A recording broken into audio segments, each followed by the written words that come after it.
ನಮಸ್ತೆ ಎಜಿ ನ್ಯೂಸ್ಗೆ ಸ್ವಾಗತ. ಸಾವಿತ್ರಿಬಾಯಿ ಫುಲೆ ಜನ್ಮ ದಿನಾಚರಣೆ ಹಟ್ಟಿ ಜನವಾದಿ ಮಹಿಳಾ ಸಂಘಟನೆಯಿಂದ ಕಾರ್ಯಕ್ರಮ. ಅಖಿಲ ಭಾರತ ಜನವಾದಿ ಮಹಿಳಾ ಸಂಘಟನೆ ವತಿಯಿಂದ ಶನಿವಾರ ಸಮಾಜ ಸುಧಾರಕಿ, ಮಹಿಳಾ ಶಿಕ್ಷಣದ ಮುಂಚೂಣಿ ನಾಯಕಿ ಸಾವಿತ್ರಿಬಾಯಿ ಫುಲೆ ಅವರ ಜನ್ಮದಿನವನ್ನು ಹಟ್ಟಿ ಪಟ್ಟಣದ ಪೈ ಭವನದಲ್ಲಿ ಅರ್ಥಪೂರ್ಣವಾಗಿ ಆಚರಣೆ ಮಾಡಿದರು.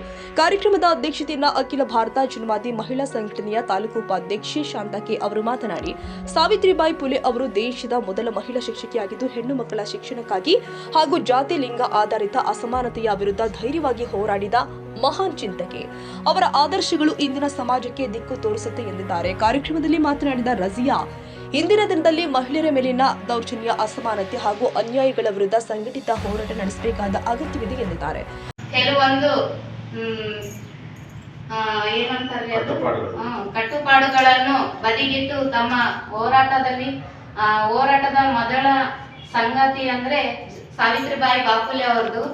ಅವರು ಈ ರೀತಿ ನಮ್ಗ ಸುಲಭವಾಗಿ ಶಿಕ್ಷಣದಲ್ಲಿ ಯಾವ ರೀತಿ ಅವ್ರು ಎಷ್ಟು ಕಷ್ಟ ಅನುಭವಿಸ್ಯಾರ ಅಂತಂದ್ರೆ, ಒಂದು ಶಿಕ್ಷಣ ಕಲ್ಸಕ್ ಹೋಗ್ಬೇಕಂದ್ರೆ ಸಮಾಜದಲ್ಲಿ ಅವ್ರ ಹೆಸರು ಅವ್ರ ಮೇಲೆ ಎಚ್ಚುತ್ತಾ ಮತ್ತೆ ಕಲ್ಲು ತೂರಾಟ ಒಂದಲ್ಲ ಹಲವಾರು ರೀತಿಯಲ್ಲಿ ಅವರು ಎದುರಿಸುತ್ತಾ ಸಿಪಿಎಂ ತಾಲೂಕು ಕಾರ್ಯದರ್ಶಿ ರಮೇಶ್ ವೀರಾಪುರ ಮಾತನಾಡಿ, ಶಿಕ್ಷಣವೇ ಸಾಮಾಜಿಕ ಬದಲಾವಣೆಯ ಪ್ರಮುಖ ಸಾಧನೆ ಎಂಬುದನ್ನು ಸಾವಿತ್ರಿಬಾಯಿ ಫುಲೆ ಅವರು ತಮ್ಮ ಜೀವನದ ಮೂಲಕ ಸಾಬೀತುಪಡಿಸಿದ್ದಾರೆ. ಮಹಿಳೆಯರ ಹಕ್ಕುಗಳು, ಸಮಾನತೆ ಮತ್ತು ಘನತೆಯ ಬದುಕಿಗಾಗಿ ನಡೀತಾ ಇರುವ ಹೋರಾಟಗಳಿಗೆ ಅವರ ಚಿಂತನೆಗಳು ಸದಾ ಪ್ರೇರಣೆಯಾಗಿದೆ ಎಂದಿದ್ದಾರೆ. ಕಾರ್ಯಕ್ರಮದಲ್ಲಿ ಸಾವಿತ್ರಿಬಾಯಿ ಫುಲೆ ಅವರ ಜೀವನ, ಹೋರಾಟ ಹಾಗೂ ಸಾಮಾಜಿಕ ಕೊಡುಗೆಗಳ ಕುರಿತು ಚರ್ಚೆ ಮಾಡಲಾಗಿದೆ. ಮಹಿಳಾ ಶಿಕ್ಷಣ, ಸಾಮಾಜಿಕ ನ್ಯಾಯ ಹಾಗೂ ಸಮಾನತೆಯ ಮಹತ್ವವನ್ನು ನೆನಪಿಸಲಾಗಿದೆ. ಕಾರ್ಯಕ್ರಮಕ್ಕೆ ಸಾಹಿರಾ ಖಾನ್ ವಂದಿಸಿದ್ರು. ಈ ಸಂದರ್ಭದಲ್ಲಿ ಗಾಯತ್ರಿ, ಯಶೋಧ, ದೇವಮ್ಮ, ಅಮ್ಮಮ್ಮ, ಸುಮಂಗಲ, ಗಿರಿಜಾ, ಭಾಗ್ಯ ಬೇಗಂ, ಲಕ್ಷ್ಮಿ, ಜಯಮ್ಮ, ವಾಹಿದಾ, ಹುಸೇನವಿ, ನಿಂಗಪ್ಪ ಸೇರಿ ಸಂಘಟನೆಯ ಕಾರ್ಯಕರ್ತರು ಪಾಲ್ಗೊಂಡಿದ್ದರು. ಮಲ್ಲರೆಡ್ಡಪ್ಪ, ಹೆಚ್ ದೊಡ್ಡಮನಿ, ಎಜಿ ನ್ಯೂಸ್.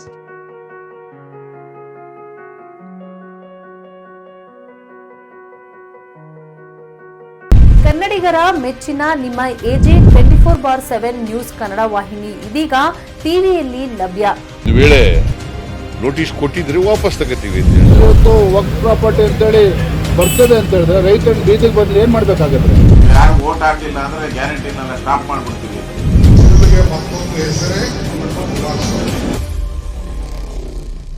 ಕರ್ನಾಟಕ ಮತ್ತು ದೇಶ ವಿದೇಶ 360 ಡಿಗ್ರಿ ಸುದ್ದಿ ಹಾಗೂ ಉತ್ತರ ಕರ್ನಾಟಕ, ಬೆಳಗಾವಿ, ಬಾಗಲಕೋಟೆ, ಧಾರವಾಡ, ಹಾವೇರಿ, ಗದಗ, ಬಿಜಾಪುರ ಜಿಲ್ಲೆಯ ಕ್ಷಣ ಕ್ಷಣದ ವಿವರವನ್ನ ಪಡೆಯುವುದಕ್ಕೆ ಎಜೆ 24/7 ನ್ಯೂಸ್ ಕನ್ನಡ ವಾಹಿನಿಯನ್ನ ಲೈಕ್ ಮಾಡಿ, ವಿಡಿಯೋಗಳನ್ನ ಶೇರ್ ಮಾಡಿ, ಕಮೆಂಟ್ ಮಾಡುವ ಮೂಲಕ ನಮ್ಮ ವಾಹಿನಿಗೆ ಸಹಕಾರ ನೀಡಿ ಮತ್ತು ಚಾನೆಲ್ ಅನ್ನ ಸಬ್ಸ್ಕ್ರೈಬ್ ಮಾಡಿ.